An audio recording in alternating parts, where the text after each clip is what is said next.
Normal है flow, जैसे कि रेड ब्राइट कलर है आपका जो फ्लो है, आप अपने फ्लो को फर्स्ट डे से लास्ट डे तक कंपेयर नहीं करेंगे। बिल्कुल बीच के दिनों में जब आपका फ्लो रेगुलर आ रहा है, यानी कि दूसरे तीसरे दिन का ब्लड फ्लो है, उसमें आपको फ्रेशनेस दिख रही है। अगर आपका ब्लड रेगुलर आता है और सही मात्रा में आता है, क्योंकि सही मात्रा जो होती है यानी कि क्वांटिटी जो होती है वो 80 ml की होती है। इतना अगर आपका पीरियड का फ्लो आता है, यानी 3 से 5 दिन या 7 दिन तो वो नॉर्मल साइकिल होती है और वो सही समय पर आ रहा है। जैसे कि 28 दिन पहले बायोलॉजिकल ऐसा देखा जाता है कि 28 दिन पे साइकिल रिपीट होती है, लेकिन ऐसा कोई ज़रूरी नहीं कि आपको पीरियड 28 दिन पे ही आए। अगर आपको 29 दिन 30 दिन पर भी पीरियड आता है तो वो रेगुलर नियमित पीरियड हो सकता है।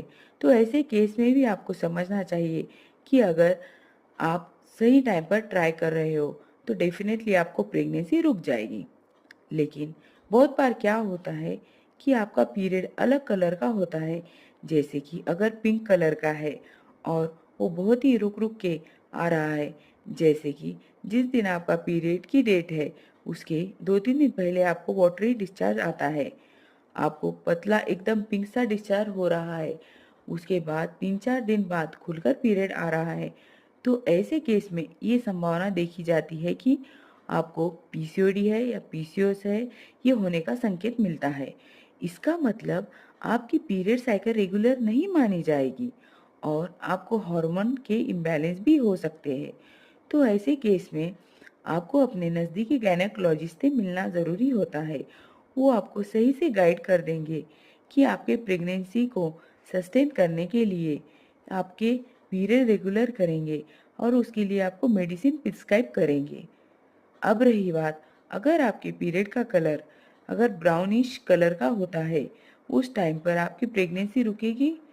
तो मैं आपको यही बताना चाहूँगी कि कई बार आपके यूटेरस में काफ़ी देर तक अगर ब्लड कलेक्ट रहता है, यानी कि काफ़ी दिन चढ़-चढ़ के अगर पीरियड आ रहा है, ऐसे केस में भी ब्लड ऑक्सीडाइज हो जाता है और कलर ब्राउन कलर का हो जाता है, जो कि बिल्कुल नॉर्मल प्रक्रिया है।